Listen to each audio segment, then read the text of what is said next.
So I'm just randomly saying words. And that's how we'll start off episode 260 of the In the Tank podcast. We're going to be talking about 2020 war games. Maybe we'll get to Biden's tax plans. I don't know. We'll see how much time we spend on these war games.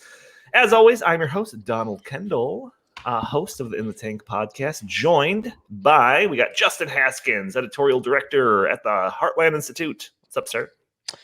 Not much. How are you doing? Oh, wondrous. Fantastic. It's kind of freezing in my house right now. I haven't turned the heat on. Isaac Orr, a policy fellow at the Center of the American Experiment. How are you, sir? Oh, I'm just dandy, Donnie. Nice. I'm a dandy Don this morning.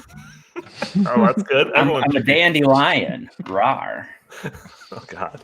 Jim Likely, VP of the Heartland Institute. Can you top that one? I don't think you can. I'm not even going to try. Try to make an animal sound? No, I'll pass on that. But this is the last podcast that I will be doing as a person in their 40s. I turn 50 next week. So then I officially become old, although you guys think I'm already old. So that's how that goes. All right. Jim turning 60 in a couple of days. Sweet. No, you misheard me, I think. All right. So the one thing that I was, before we get into these war games things, Justin, I don't think you mentioned it on the podcast last time. I think it was after we stopped recording. You brought up this concept of these war games that some organization put together to kind of predict what was going to happen with the election in 2020. So we want to get to that because it's insane. It is absolutely insane. But before I do, I want to say that I was watching like a video of one of these protests in Portland, and it like was panning down the street, and what looked to be like a Prius, like on the side of the road, was on fire. And I thought to myself, well, that's climate alarmism in a nutshell in 2020. Like, it just seems like, these people cared enough to like get a Prius, right? They thought they're saving the world. And just like, now it's just on fire because nobody cares. Like, it seems like nobody cares about climate change anymore. I mean, I think I said this in a previous episode, like AOC didn't mention climate change in her 1-minute speech at the DNC. And now it was a 1-minute speech, but she mentioned like 40 other things that she cared about. Didn't mention climate change. Greta Thunberg is like going back to school. Like, she's not like leading these protests in the streets anymore. Like, it seems like nobody cares. So, wait, I mean, Greta's going back to school? yeah. She's done with her like 1 year off hiatus thing. This is like Billy Madison. She's got to go through every grade she's been through until now. Yeah, basically. So, I mean, like, Isaac, you keep tabs on energy policy. Jim, obviously trying to, putting together the ICCC 14. Obviously, you've kind of keep a close eye on the climate alarmism. Have either of you noticed any, like, kind of change in strategy or tactics from the climate alarmists? Like, it seems like they're just, like, taking 2020 off. It seems to me there's only so much attention in the public, in the public mind.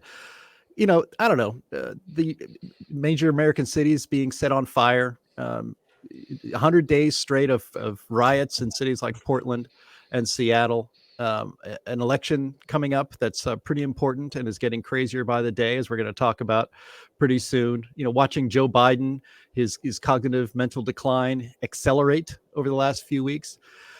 With all of that in somebody's head, there isn't a lot of room anymore, I think, for being worried about the environment. But, it'll come back sometime. And that's why, we're always going to continue to focus on it. But look, the election year, this being election year and climate change kind of taking a back seat, kind of goes hand in hand. Poll after poll after poll shows that, voters rank worry or concern about climate change like 11th out of 12 issues that they are concerned about when it comes to how they're going to vote. So, I'm not that surprised by it, but it'll come back. Greta is going back to school. That's good for her. But we'll see her again. Isaac, I don't know. What do you think? So I think in terms of the general public looking at it, they've checked out on this issue. There's something scarier, right? Because like more and more I've just become adhered to this principle of like, oh, okay, so all anybody in politics wants to do is scare people for power. And now that coronavirus is a much scarier boogeyman than climate change, like they're using that in order to like kind of just play to people's fear. But in terms of like, the organizations that are out there trying to get wind and solar, tax credits or policy enacted, like they're still doing the same old thing. And unfortunately, I think that they might be a little bit more effective right now because, there's nobody paying attention to this, right? So, I mean, I still am. I'm still trying to keep those people in check. But, the gears of grift or graft, whatever you want to call it, are always churning toward more wind and solar on like a state level, especially in Minnesota. So like while the public is checked out on this issue, I fear that the special interest groups are still very much attuned to it. Very good point. Justin, I think to Isaac's credit, I think he was dead on when he was talking about how like policymakers seemingly, or at least influencers in the media have seen that like COVID is like a much more effective thing right now to kind of push their kind of authoritarianism, right? Yeah, without question. I mean, I think that you're always going to go with whatever is the the path that will lead you to the what you're looking for. It's the path of least resistance in order to create more authoritarianism. So it's like, how do you spell that out?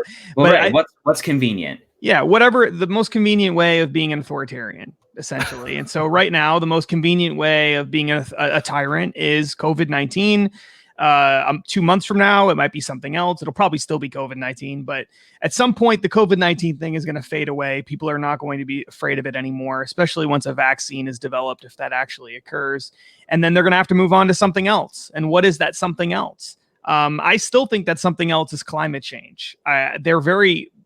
That's not my theory really so much as it is just me listening to what they have to say. I mean, they're the ones telling us climate change is the crisis that we should be worried about over the long term. And that if we don't, do something about the climate crisis now, that humanity as we know it is going to be wiped off the face of the earth, that it's an existential crisis for humanity. So when they are saying that repeatedly, I don't think it's even fair to say they're tipping their hand. I think they're just flat out saying, hey, look, when this whole COVID thing goes away, we're going back to climate change. That's our go-to thing. So there'll always be something. Just like there was global cooling, there was the ozone layer thing, there was Y2K. Yeah, there's the Mayan calendar. There's always something. There's always going to be some kind of crisis that needs to be solved by the government. So there's no question about it. COVID-19 is right now the flavor of the week, but I think that in 2021, I have a feeling it's going to shift, and they're going to try to go to climate change as the next big global crisis. They've been doing that in the past, obviously, but just not very effectively. And I think that they're going to give it another go in 2021 and see if people will buy into it this time. I don't deny that. Like, clearly, they've invested a whole lot of time into trying to get to people scared about this. But it's like, we're just going to be sitting here saying, okay, it's such an existential threat that you guys took a year off. Like, like you guys just stopped caring about it for like a year. Like, I don't know. It almost seems like it's so tired at this point. Like, people are like, oh yeah, we've heard this story before. Like, I get it. Jim, do you think they're going to be more effective or less effective when they try to roll this out again in 2021? Oh, well, here's the thing. If, as Joe Biden would say, here's the deal. Come on, man. That's right. Come on, man. If Joe Biden is elected, the Green New Deal is going to happen in one way or another, in some form or another, probably not fully, because it is a complete fantasy that you could actually implement these policies, these energy policies. As you're seeing in California, they have rolling blackouts. The richest state and the richest nation in the history of civilization has rolling blackouts because they basically have implemented the Green New Deal light in their own state. And that's coming. So you may not care about, and voters may not care about climate, and it's not going to really be top of mind as they vote. But they should know that if you want California energy-wise for the entire country, you're probably going to get that in some form with Joe Biden. So it's still an important issue. Oh, interesting. I just saw this article. Sorry to interrupt you, Donnie. No, go ahead. About Greta Thunberg. Madden now allows you to select Greta Thunberg as your quarterback. Yeah, but she's got a 91 overall score too. Yeah, it's in a publication called the Baby Lawn Bee. Yeah, no, they're legit. They're legit. They're on par, yeah, with some of the bigger ones for sure. They're on the level, same as like WAPO and New York Times. Yeah, exactly. Okay, Isaac, I saw like something. I didn't read into it, but it was like some people in California were getting warnings that like their power was going to be shut off for like days at a time. Is that true? So what's happening in California is just this double whammy of awful environmental policy for the last like 40 years. They basically suppressed a bunch of fires during this time. So they didn't let the forest kind of clear itself out. Sure. So they have all of this dry timber that's just ready to go. And they had a dry year, right? But it's really the buildup of all this fuel. And now they have this situation where they spent billions of dollars on wind and solar contracts, billion singular, on maintaining their power infrastructure. So like they let their grid go to heck in a handbasket because of, they're pursuing this renewable energy policy. So now they have to shut off power lines in order to keep these, these charged power lines from sparking, making sparks if there's like too windy. So that's one of the aspects. And the other aspect is California didn't realize that the sun goes down at night and that the solar panels are basically as effective as garden gnomes once the sun isn't there. So they've got these solar powered garden gnomes just like working away at night, but they're not producing any energy. They're just making like Keebler Elf cookies, and like you can't run a grid on Keebler Elf cookies. And so what they have right now is over Labor Day weekend, they had a very, very hot weekend, right? So there's a high demand for air conditioning, and they realized that as the sun went down after 3 p.m. over there. I think we lost him. We lost him. He was on point too. I was going to give him such credit for being just like on point right now. The universe was never going to let him finish that. Yeah, it was conspiracy. Yeah, the government shut him down for being too effective. You're going to have to mute him, Andy. He's all right, whatever. Let's move on. But yeah, California energy basket case. What a joke of a state that is. But let's move on to another joke of a story here. This is the election 2020 war games. So before I get into any of this, Jim, have you read this? I have. You read like the whole the article or the whole report? I read the article. I have the report open that I skimmed a little bit, but I know it is completely insane. And actually, what I love is that this is from something called the Transition Integrity Project. Yes, the Integrity Project. Which is Transition Integrity Project, which is really, really rich coming from these guys. I mean, this is North Korean level gaslighting. All right. After what the Obama administration and the deep state and the Hillary Clinton campaign and the Democrats and the media and the left all did to Trump during the election and during the transition and its entire presidency. These guys name themselves the Transition Integrity Project. Yeah. I mean, oh my God. Yeah. So let's get into this a little bit. So this is from I have the report here, but this USA Today article kind of sets it up for us. So they met virtually on Zoom 4 days over 2 weeks in June to hold simulations known to the military and intelligence communities as war games. There were 67 players, many of them high-profile critics of Donald Trump, including law professors, retired military officers, former senior U.S. officials, political strategists, and attorneys. Instead of mapping out a geopolitical conflict, the group peered ahead to the November 3rd election, now less than 90 days away, and explored how the race between Trump and Joe Biden could turn into a post-election crisis. John Podesta, a former top aide to President Barack Obama and President Bill Clinton's former chief of staff, played Biden. Two outspoken Republican critics of Trump, David Frum and Bill Kristol, portrayed the president. After gaming out various scenarios, the group said its conclusions were alarming. In an election taking place amid a pandemic, a recession, and rising political polarization, the group found a substantial risk of legal battles, a contested outcome, violent street clashes, and even a constitutional impasse. So, I mean, like, has anything like this happened before? Have you heard of Jim, have you heard of anything like this before?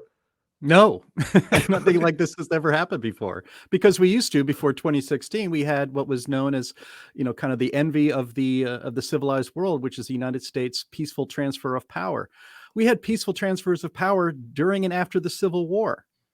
And in Reconstruction, I mean, we had Well, they did peaceful shoot transfers- Lincoln, so I don't know if I would okay. quite call that a peaceful transition of power. Our political no, it's true, but our political system didn't shoot him.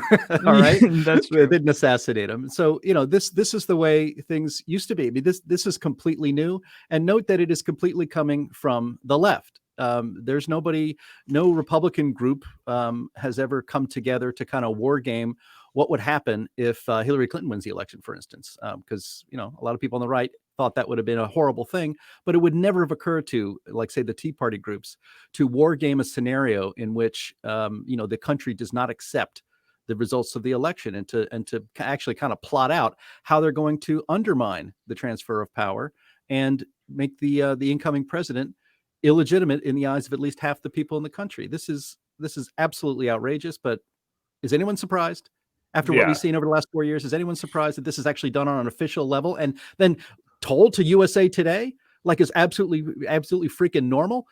The media is in on this as well. Yeah, well, just wait till we get to some of these scenarios. I know, It is I know. insane. Okay, but first, about the Transition Integrity Project, which it's got like such a mundane name. It sounds like one of those things that have been around forever. The Transition Integrity Project was launched in late 2019. So it's like less than a year old, out of concern that the Trump administration may seek to manipulate, ignore, undermine, or disrupt the 2020 presidential election and transition process. Yeah, like Jim said, the opposite of what happened in 2016. The administration of President Donald Trump has steadily undermined core norms of democracy and the rule of law and embraced numerous corrupt authoritarian practices, which is just like what? Name them. Give me some examples. I really want the examples. They're never going to give it to you, though. So this is all the assumptions of the left and the media. They just breeze right through it like everybody believes these things. Yeah. Well, he also undermines core norms of democracy, like voting in person. Right. I guess tweeting mean things to reporters is what they're talking about, because I don't see any other evidence. The American people have the right to choose their next president without intimidation or interference in the normal electoral process. Like what was it? Like burning cities down, police stations, and shooting fireworks at police, and protesting for 100 straight days, and like that kind of the disruption of society that could intimidate voters. Yeah, or Kamala Harris saying that the violence in the streets is going to continue unless Trump is not elected or something like that. Right. Yeah, that doesn't count as intimidation. Or the Democratic operative who confessed to the New York Post that he's been manipulating mail-in ballots and absentee ballots for years in elections. These things like that. Is that what they're no, they're not talking about that. Of course, they're talking about imaginary threats from the bad orange man.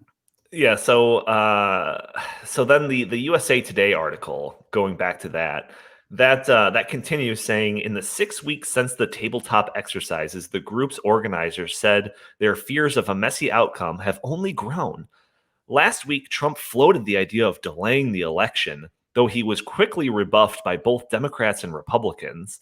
And as several states look to expand mail-in voting because of the coronavirus pandemic, Trump has repeatedly warned of fraud, suggesting this year's presidential race will be the greatest election disaster in history. So Trump is essentially agreeing with them because they're predicting like the greatest election disaster in history too. It says he's trying to create as many possible pre-narratives for claiming that the election results are not legitimate. So let's jump to this organization's pre-narratives claiming that the results are not going to be legitimate. It's like, this is like the biggest case of like blaming your opponent for the things you're doing that I have ever seen in my entire life. So let's just jump to it, right? So they did 4 scenarios here. They did the first scenario was ambiguous results. Okay. The second one is a clear Trump victory. The second one is a clear Biden victory. The third one is a clear Trump victory. And then the fourth scenario that they ran was a narrow Biden win. So first, let me say this. Like the way that like the USA Today and some of these other outlets are like covering this, it makes it seem like, you know, these like scientists are putting this data into simulations and running it. And then this is just like what artificial intelligence is like spitting out, like these results. But like that's not the case. It's just a bunch of losers that are like playing Dungeons and Dragons with each other essentially and just pretending. This is just make believe. So it's just like preposterous on its face.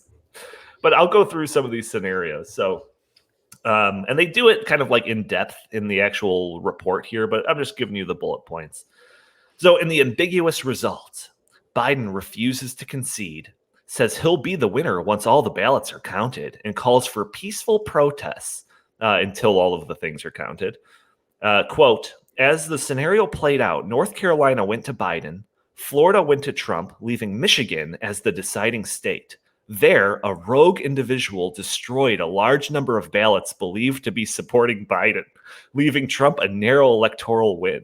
The governor of Michigan used the abnormality as justification to send a separate pro-Biden set of electors to D.C. This scenario eventually leads to a stalemate. So it's just like, how do you predict that? How do you predict that like a rogue guy is going to like set fire to a whole bunch of ballots? Also, can the governor even do that? Like, I don't even think the governor can do that. I don't think the governor can just force the electors in the state to just vote for whoever the governor wants. I don't think the governor has the ability to do that. I mean, I don't know. I guess I don't know what the laws are in Michigan. Maybe they do have some stupid law in Michigan that allows the governor to do that. But typically, I don't think that's how it works. I think state legislators can pass laws about that kind of thing, but I don't think the governor can just arbitrarily do that. You don't think Cuomo's going to do that? Well, he doesn't have to because they're all voting for the Democrat anyway. In New York, but like he'd make a poster of himself doing it. Well, yeah, he probably would be amazing. Unfortunately. Well, I think one of the reasons they have this as a scenario is because this was the scenario in 2016, if you remember. Remember the videos? I think celebrities, Robert De Niro and other looking very pensively into the camera, urging the members of the Electoral College to do the patriotic thing, even if their state voted for Trump, but to vote for Hillary Clinton instead. I mean, that we got to pretend like that didn't happen. That happened. So the reason that's a scenario is because the Democrats already tried this. And it's funny that they try to flip it and say and pretend that Republicans would do something like that when there's never been any evidence that they would ever do something like that. Yeah. Okay. So let's get to scenario number 2. So this is a clear Biden victory.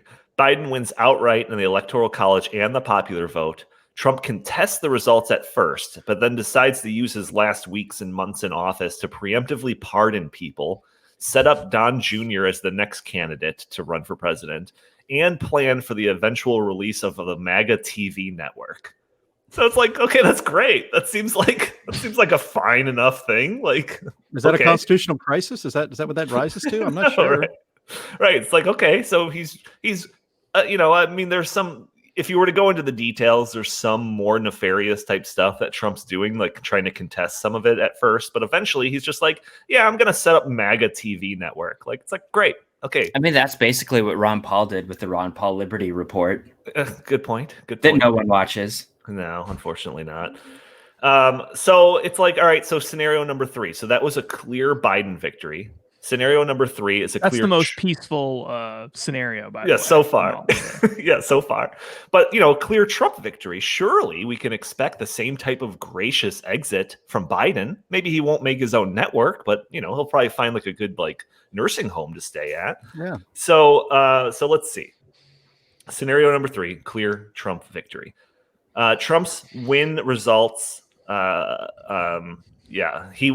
So it results in protests. Him winning results in protests. Trump condemns the protests and plants agent provocateurs in crowds to ensure violence, which is clearly not necessary. We've seen that.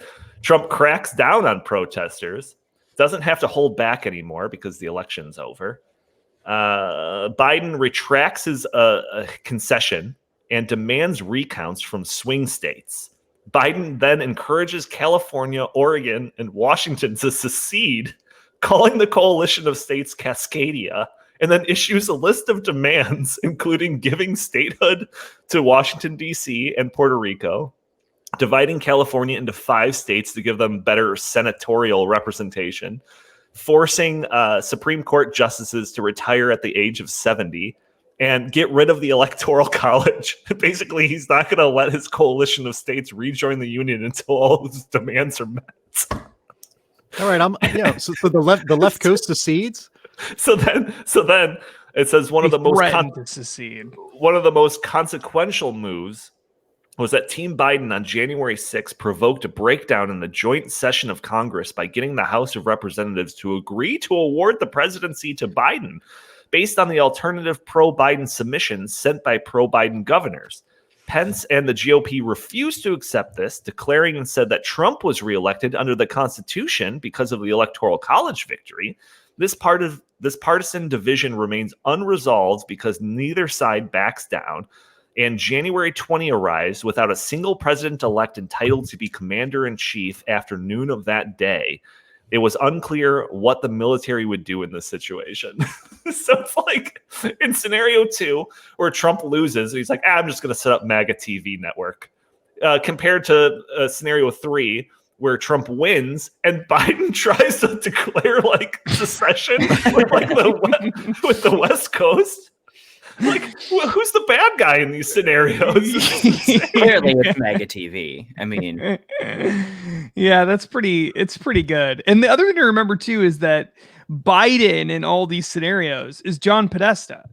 So John Podesta is the former chief of staff of the United States of America of the Clinton administration.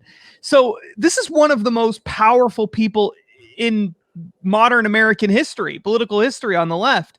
And he's suggesting that even if Trump wins overwhelmingly, that Biden contests the election, that they have protests in the streets. He believes that this is going to happen, and that like 3 or 4 states secede from America or threaten to secede from America unless they get what they want. And the thing that's there's so many delusional, crazy things about this. I don't, how do you choose what to talk about? But one of the greatest parts about it is the whole reason they're threatening to secede is under the scenario is because they don't like the Electoral College. That's their argument. So what they're saying is you either give us the popular vote, the national popular vote to decide the presidency, or we secede. Yeah. And it's like, wait a minute. If we give you the national popular vote, then you get everything you want because now your guy or girl is winning the election every year. Your mermaid and queen. Yeah, exactly. Good point. He, she, they, whatever, they. Or we let them leave and then conservatives win every election forever.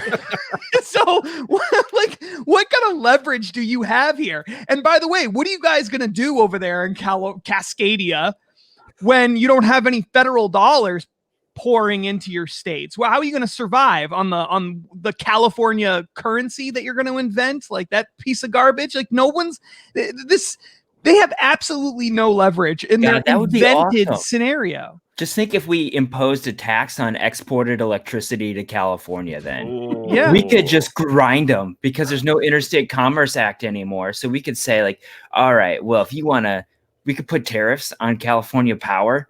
Oh my God. Yeah. They should think twice about this, because if anybody would do that, it would be Trump. Yeah, exactly. He would build a wall right up. Yeah. Can you imagine? Like that would be literally like the dumbest thing ever for the left. That would be the worst thing to ever happen for the left, is for them to actually go through with their threat. So nobody is going to take that seriously. And again, we're not even talking about, is this likely to happen? It's like obviously not likely to happen. What's incredible though is that these people think that this is a potential scenario, that this could actually happen.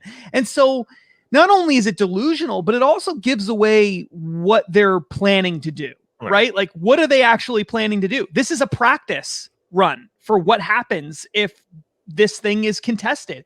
And they're essentially saying right off the bat, no matter what, even if Trump wins overwhelmingly the Electoral College, we're going to contest it and say it's not legitimate. We're going to try to get electors to vote for the Democrat, for Biden, even though he didn't win the election. We're going to try to undermine the results at every turn we possibly can.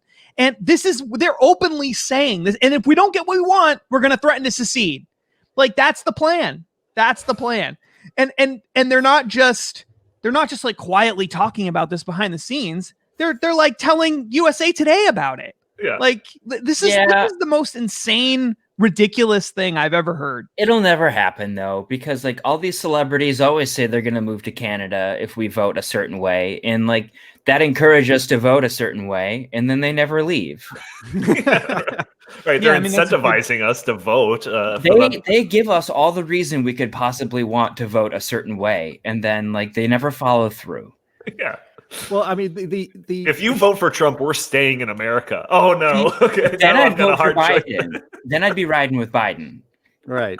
Well, what's I couldn't even keep up with the convoluted machinations of what Biden would do in this scenario with, I don't know, coalitions of this, and electoral college vote goes this way, and then and the House of Representatives gets involved, and all. I mean, it's more complicated than the plot of Mr. Robot. I mean, I can't even follow this. But note that the assumption here by Podesta and the other people in this wargaming stuff, including a bunch of some never Trumpers. I think Bill Kristol was on and was in this group as well. Their assumption is that with all of this convoluted stuff, with threatening to secede, with all this other stuff, that the American people would accept that this would be fine. that half the country that voted for Trump, or even just, passive people, not everybody in this country votes. A lot of Americans just don't feel like voting. And they're also going to accept this convoluted third world banana republic BS to install Biden as president. No, I mean, we're fine with people will not California accept leaving. that. Yeah, I know. When you're saying that the whole left coast secedes, it's like, all right, I'm listening. Okay, I can get it. Let's hear it out. Yeah. But the idea that the American people would accept even 5% of that loony plan is it actually, as Justin said, it kind of reveals the thinking and the delusion of the people on the left, and some of them have had a lot of power in our government not that long ago. Yeah, so the fourth scenario is a narrow Biden win. This says the final scenario explored a narrow Biden win where he leads less than 1% of the popular vote the day of the election and is predicted to win 278 electoral votes.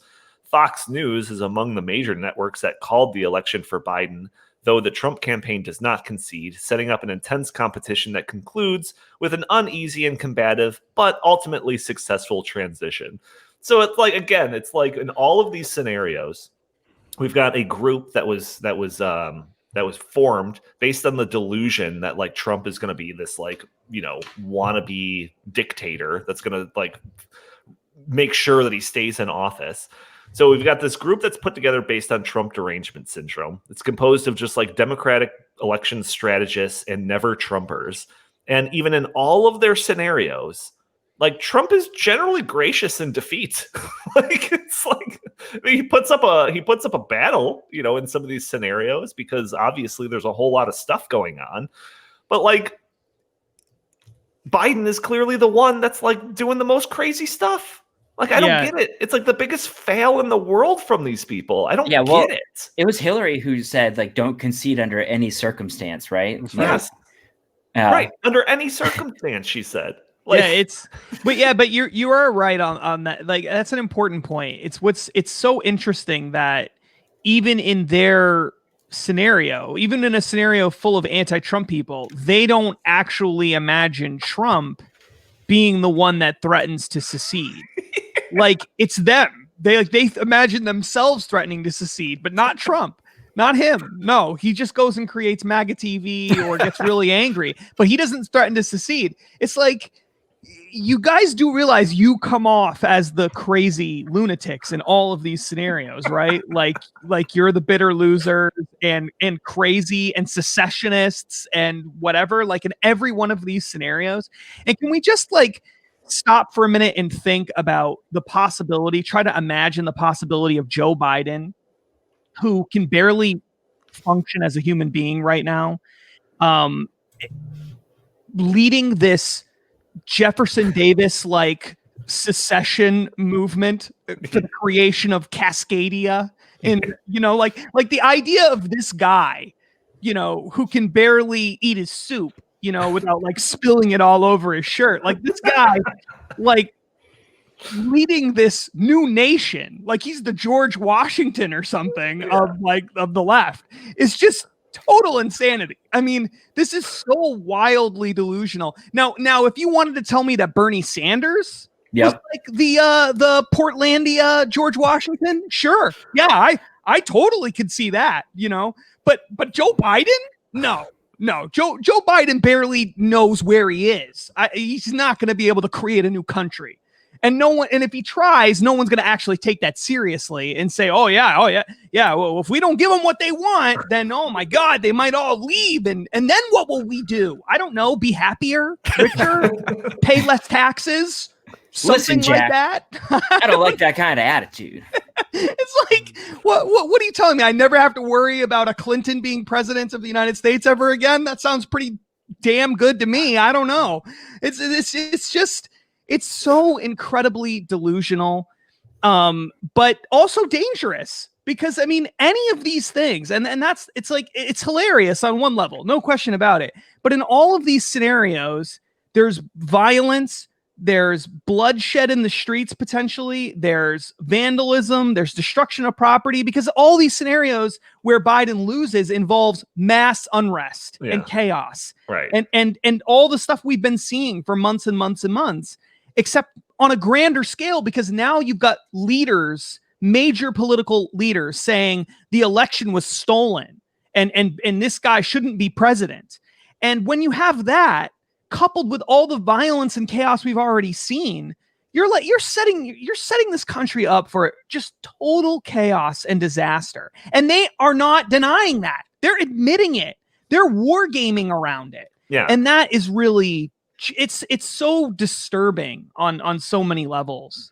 Well, like throughout this whole report, they talk about like the big X factor that's causing like this increased chances of kind of like political unrest is that there's not going to be an election day anymore, and that we're not going to know who the winner is until potentially January 20th, when there's going to be somebody like inaugurated, because they say that like the counting of like these mail-in ballots is going to take so long.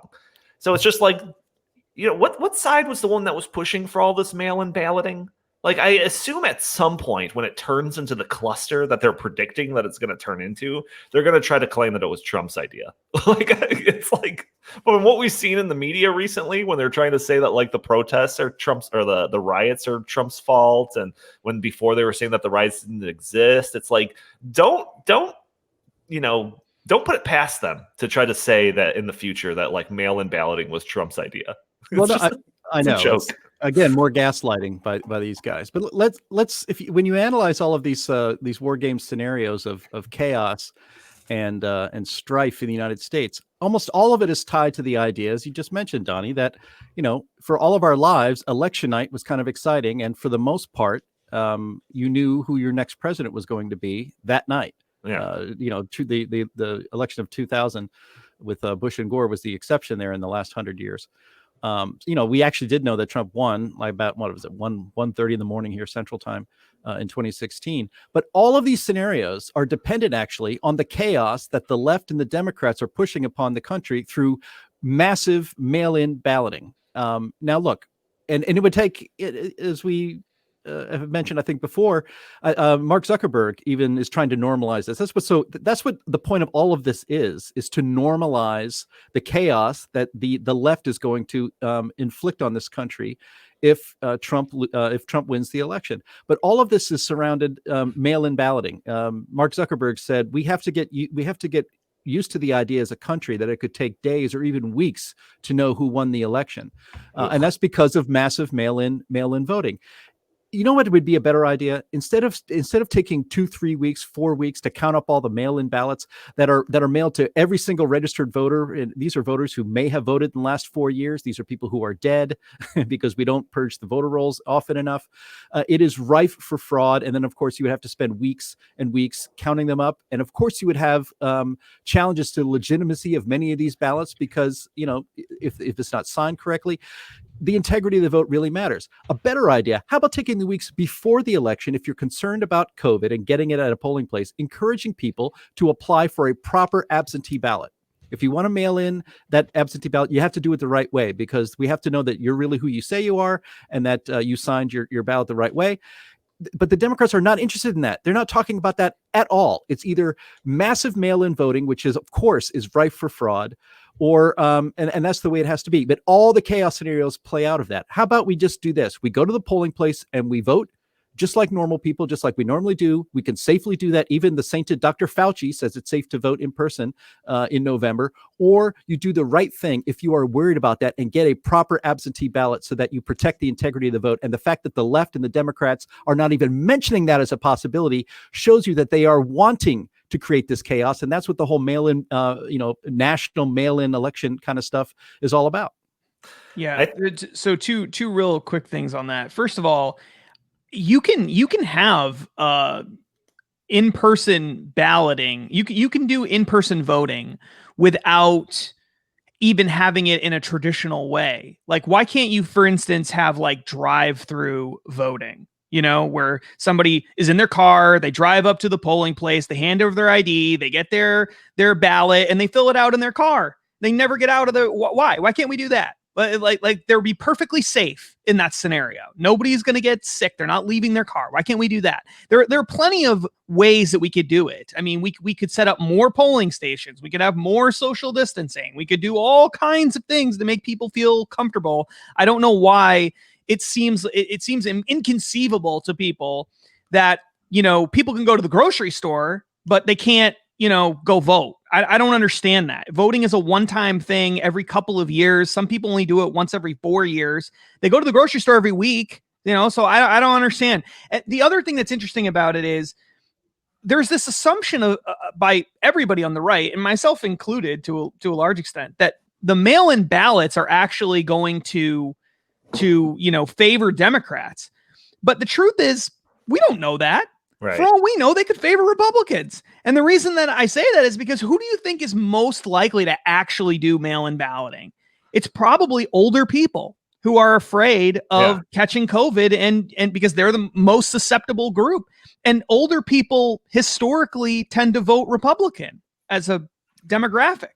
Yeah. And so it wouldn't be that shocking if actually the mail-in ballots start coming in and Trump is doing better than they thought. Point. We don't know. How the heck do we know? Yeah, like younger Democrats marching in the street don't seem like the most concerned about catching COVID. So. Right. It's fraud. But there's also a lot of like liberal boomers too. And I think that they're going to be the demographic that is the most likely to vote by mail. Yeah, that's a good point. It's possible. I think we should set up our own war games. Jim, you could play Donald Trump. Justin, you want to be Joe Biden in this scenario? I don't know if I could handle being Joe Biden. Can't we just set up like I don't know, like a broom or something in the back, and that could be Joe Biden? Yeah, good point. Yeah. Just some inanimate object, anything. Let's just get a doll that's got like 8 pre-programmed phrases. Come on, man. And just like pull the string every time. Yeah, that's good. That's good enough. Here's the deal. Come on, man. Yeah, there you go. Exactly.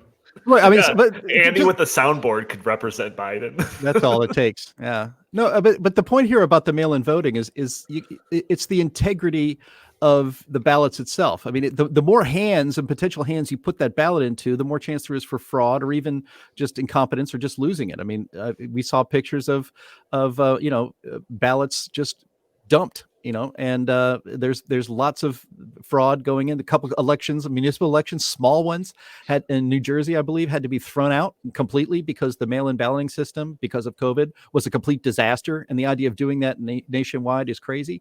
But most states have early voting. I mean, you can literally go into your township, your township hall at any time and go in there and vote. And, you could probably do it in an afternoon or take a long lunch or something and go do it. And there would be nobody in there if you're concerned about getting COVID from somebody else by standing in line, which you're not concerned about when you go to the grocery store or anywhere else. But the more hands you put a ballot into, the more chance there is for mischief and it getting lost and your vote not counting, or your vote or fraudulent votes being made. When you go to the polling place, you go there, they check your name, they check you off, they hand you a ballot, you fill it out, and you hand it back in. So the only people that touch it are you and one other person. With mail-in ballots, it's all over the place. And that's why it is logical. I think it was Bill Barr. He was being interviewed, I believe, by Wolf Blitzer, talking about mail-in balloting. And Wolf Blitzer was like, well, do you have any evidence that mail-in balloting would lead to more fraud? He goes, well, I have common sense. Does that count for anything? But you don't have any evidence that this has ever happened. Well, actually, there is a little evidence of it happening, but it makes logical sense. Yeah, and this is the thing. It's not even, it doesn't even really matter per se if there is voter fraud, because what mail-in balloting does, because of the way mail-in balloting works, they've done mail-in balloting in many states, usually not on a large scale, but it's been going on for a very long time. And a certain percentage, every year, a certain percentage of those votes get thrown out because the forms were not filled out correctly, or the signatures didn't line up properly, or whatever. They get lost in the mail or whatever. A lot of them, it's because the form was filled out improperly. And so if that happens, then both sides, whoever loses, is going to claim that there was massive fraud because a bunch of ballots got thrown out. And even if it's only 5% of the ballots, 5% of 100 million ballots is 5 million ballots. That decides the election. So voter suppression, all these like allegations. Right. Absolutely. And whoever is running these states, who are counting the votes, because the way that you don't have a national government counting the votes are counted locally. And so there's going to be all kinds of stories about this county, election office was improperly counting votes, or they were throwing out a higher than usual number of votes, or this happened or that happened. It's going to be total chaos. You have people on the news every single day talking about how they don't believe that their vote was actually counted. And it's the perception really that will become the reality anyway. And so whatever the reality is almost doesn't matter. What matters is the perception is going to be driven by the media, and the media will say, no matter what happens, the media will say that this election is not legitimate because too many votes got thrown out. That's unless it's an overwhelming landslide victory, which most people are not projecting. It's going to have that perception. And so we are headed for chaos, I think, no matter what, as long as we allow for mail-in ballots. Like we're headed for chaos. Well, there's a number. Well, even if we did know mail-in balloting, they would say that there was fraud by not allowing it because people were too afraid to go to the polling places. So like we're set up for pretty much of a lose-lose-lose situation going on here. And then there was a couple of other articles. One we talked about before where Hillary Clinton was giving advice to Biden saying don't concede under any circumstances, and to put up a whole big legal effort, up until, you're basically shut down or something like that. And then there was this other story that was talking about a Democratic group that's warning against this illusion of a Trump landslide. And that, some like top Democratic data and analysis firm told Axios that it's highly likely that President Trump will appear to have won on election night, potentially in a landslide, even if he ultimately loses when all of the votes are counted. So it's this thing that's been going around called like the red mirage, where it'll look like Trump won outright. But then as the days and weeks trickle on, that gap will eventually get smaller, that margin of victory will get smaller, and to a point where, actually Biden won. So it's like we're really getting set up here for some chaos. So it's got to be an overwhelming victory. Well, like even in that scenario, the war games suggest Biden's going to secede with 3 states. Right. So, God. That's the best case scenario, though. Right. Like, that really is. It's an overwhelming Trump victory, and we lose like the left coast. That's great. I mean, that is a win-win all the way around. Jim, you're the vice president of Heartland. You need to promote this. We'll call it the 2-state solution. That's pretty good. They'll have to send envoys in to negotiate peace, I think, because I don't think there'll be peace between our two countries. But all these scenarios, though, the only scenario in which total chaos and violence on the streets isn't happening, according to these people, is a Biden landslide. Right. So that in itself is very telling. That if there was a Biden landslide, it's not likely that the country would accept that. But if there's a Trump landslide, the country won't accept that. There's going to be rioting in the streets. Why is that? Do you think? Do you think that's because the left and is out there rioting in the streets? That this whole idea that it's right wingers and white supremacists and MAGA hat wearing people are out there burning our cities? It's not. It is the left that's been doing this the whole time, and it's the Trump provocateurs that he's putting into all of the rallies that are causing that in that that's scenario. Right. You forgot about that part of the war game where Trump is the one actually stirring up trouble in all of these things, which I just find so hilarious. It's like, do they need help stirring up trouble? No, is that an issue with them? Are they having a problem getting started with their riots? I don't think that's really an issue for them. So that when the violence does break out, they could say, "See, we predicted this. It was Trump's fault the whole time. Trump was doing it since the beginning." Yeah. So, but this is part and parcel with the it's a nice little country you got there. It'd be a shame if something happened to it. You better vote Democrat. Yeah. But literally only a Biden landslide gives us peace. So it's not even good enough that he wins. He has to win by a huge mandate, and then we probably have to frog march the orange criminal out of the White House just to make sure that there isn't rioting in the streets. Because if we don't arrest Donald Trump after the election, that'll be a reason for the left to riot too. Quick question just for all of you. The first debate is supposedly going to be in 2.5 weeks. Does it happen? Does it happen? Isaac, does it happen? I don't know.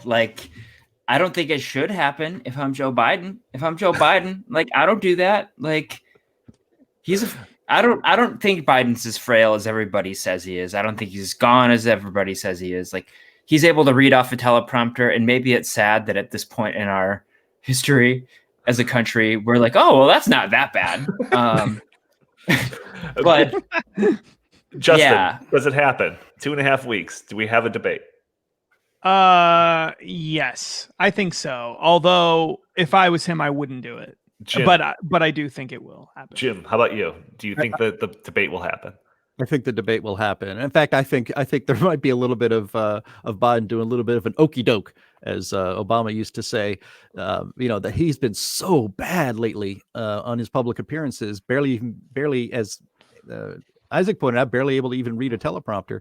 So that he's going to exceed expectations by not coming out with a bib with oatmeal on it. I said he was okay with the teleprompter. Yeah, I'm the outlier. I think he's capable of reading a teleprompter. I don't think it's going to happen.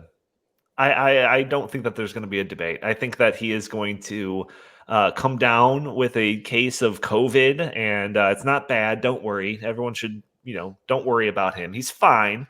But he doesn't want to run the risk of infecting anybody. So we're just not going to do a debate. So you're wargaming it out. And and then Trump secedes with Texas and Florida and demands. He demands a debate or else. Yeah, I don't know, man. Not debating is such a huge that's just not something that any politician does. It's almost a surefire way to lose elections. Granted, I don't think I would do it if I was him, because I don't think he's going to gain anything from doing it. I think he has a lot to lose from doing it. Yeah. So I don't know that I don't think I would do it if I was him, but I think the perception generally is just so scary to these political insiders of not doing debate. I mean, seriously, does anybody know of any time ever in American history where at that level of an election that you have somebody refusing to debate another person, like a presidential debate? No. I mean, I don't know of anything like that. I mean, the Republicans, Democrats refuse to debate anyone from a third party ever. That's a good point. That's true. That's true. So putting my war game hat back on. Do it. Biden will say Mad Max. Biden will say that he wants to. He's looking forward to debating him. Unfortunately, he can't. So the campaign is going to suggest rearranging the debate schedule. And let's just do Pence versus Kamala Harris first. That way he'll get another week to come up with a better excuse next time around. I could see that, actually. I honestly, the COVID war game scenario is a good one, because I could see, because who could blame him if he got COVID? No one could blame him.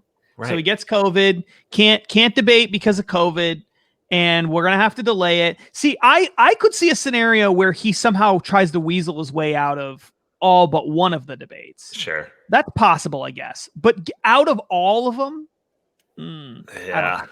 Don't you see how awful it would be electorally for Joe Biden, who is 78 years old, to say, I have COVID? Yeah, no, I agree with that. I mean, but and I might die before Election Day. I mean, part of me even thinks that they will just say, look, we're just going to send Kamala Harris out there. But, the Democrats would actually She'll have be to do president anyway. She'll be president anyway, so we're going to send her out there. Actually, the Democrats are probably, they've been thinking about this for a while. And as Joe Biden, a White House stenographer during the Obama administration has come out publicly and said that this is not the same Joe Biden I used to be in with meetings. He has had significant downward cognitive decline. It's obvious to everybody, but I still think there's a possibility that the Democrats are actually going to say we are now making Kamala Harris at the top of the ticket, and we're going to put someone else as vice president. That Joe Biden and we have agreed that as much as he wants to help the country by being president, it's best for the country that he step aside. I really think that's still a possibility, and then Kamala Harris will debate. All right, I Donald came up Trump. with I got a better idea. All right, so they're gonna they're gonna have Biden go up on stage to do the debate, and he's gonna be wearing a mask the entire time, and then somebody is going to be speaking through like a That's speaker. it. That's what'll happen. It'll be one of those big, big gas masks, industrial ones, Like Bane's mask on Batman. Yeah. And He'll just then- wear the Darth Vader mask. And he's just got to make gestures, while somebody is talking through his mask for him. It's going to be like one of these real life deep fake scenarios. Yeah. Literally a puppet of the left. Just be like, Yeah. come on, man. That's Yeah. my I new could war see game that. scenario. This is just, isn't it so sad though that this is, I mean, we're obviously, joking somewhat. I'm not sure. But that's the thing, is that we're all kind of not joking at the same time. Like, would any of us be totally shocked if he doesn't debate? No. I think we would all say, no, it's possible that he won't debate. It's possible. Mhm. Would any of us be totally shocked if Kamala Harris somehow becomes the candidate at the very end at the last minute? I don't know. It's I don't think it's likely, but is it possible? See, when Barack Obama ran, I thought it's impossible that he would skip out on debates. Oh, It's sure. possible that he would be replaced at the last minute. Just impossible. But under this scenario, there's a lot of things here where I'm just could he get sick with COVID and then drop out? Yep, that could happen. A bunch of things could happen. And I think that the fact that that's their guy, that of all the human beings in America that they could have chosen, adult human beings, they chose this guy who is barely hanging on, and they're running war game scenarios where he's losing and he's running secessions. It's just this is not a good thing to be a Democrat right now.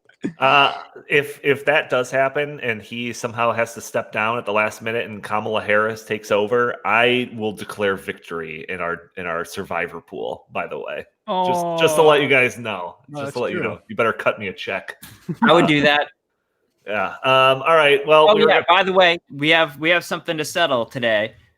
If the ratings tonight are higher than they were in 2012, there is a wager. I propose that the loser must wear a dress for the next episode of In the Tank. This is my proposal, Justin. I never agreed to those terms. No, you didn't, but I'm saying these are the terms that we should agree upon. I don't know. Wearing a dress is a little bit extreme. Although, who's playing tonight? No, it isn't. It's Kansas City and someone, Kansas right? City versus Houston. It's going to be a good game. No So one cares you about were- those markets. I don't know. I feel pretty good. Houston is the third largest city in the country. Dude, people will screenshot you wearing a dress forever. I would not take that. Yeah. We I don't cannot know, use Isaac. gendered language to address everyone. Thank you, socialists. There's nothing wrong with wearing a dress, Justin. There's Absolutely. nothing wrong with it. Good point. Anyone that criticizes you, you could just call them a bigot. Yeah, right. exactly. I could always. Perfectly normal. Yeah, that's. This is a very. I'm glad you guys are so supportive of my decision to potentially become, Well, to obviously, identify as a woman for an episode. Isaac may lose this bet. He seems to be perfectly fine. I willing to wear a know. dress. Well, Yeah. it's just I feel like I'm being set up here. Like he knows something that I don't know. You know, like he's got some network executive on the inside. Well, that's did done some you polling or come up with something. any alternative terms? I was thinking about this, and like money's boring, and like Yeah, who needs money when you're I got a like Packer whatever jersey, you but are, that's landlord? like lame too. What? So like, I thought about like wearing the other team's jersey, but that's no fun either because like you got to go find one. But like dress, that's accessible. Where am I going to find a dress? You're married. Yeah, but she's not my size. Yeah, that's Thank part God. of the fun. That makes it funner. Yeah, that makes it more fun. Yeah, There are consignment shops out there. Justin, you got to in do your a neighborhood, I'm curtsy. sure. That's the thing. He's filibustering. We're running out of time. I gotta think about this one. I No, don't we know. need an answer on the air right now. We right now. You're gonna push me into an answer right The now. listeners need to know This- what the terms are. And So listeners, it's we're it recording opening. this on Thursday. Well, but hold on, wait a second. Is it opening night? Opening night versus opening night. Right. No, yes. The NFL kickoff Thursday night game, which they've been doing now for 5-6 years. Yep. Oh my God, I wouldn't do it. We got to, well, hey, you know what? I know we're almost out of time, but let's war game this one out. So where does Justin go find a dress? Thursday night. So the Thursday night, what was the year? 2012. 2012? Yeah. Did they even do Thursday night football and opening night in 2012? They may not have. I think they Let's did. check it out. I don't Yeah. know. I We're don't all know. Googling 2012 opening kickoff ratings.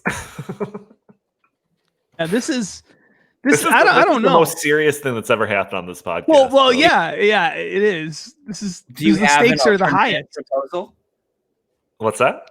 Well, if An Justin has alternate an proposal? alternative, if he's got like an alternative like bet, right? Because we got to make it interesting, and I can't think it's going to be more interesting than if one of us has to wear a dress. On One the of next- you has to sing like a love song to the other. Something like that. Isaac's a much better singer than me. That's really not a fair comparison. Well, a dress it is then. We're out of time. All right. I don't know. I don't know. Donnie viewers, Donnie is my consigliere.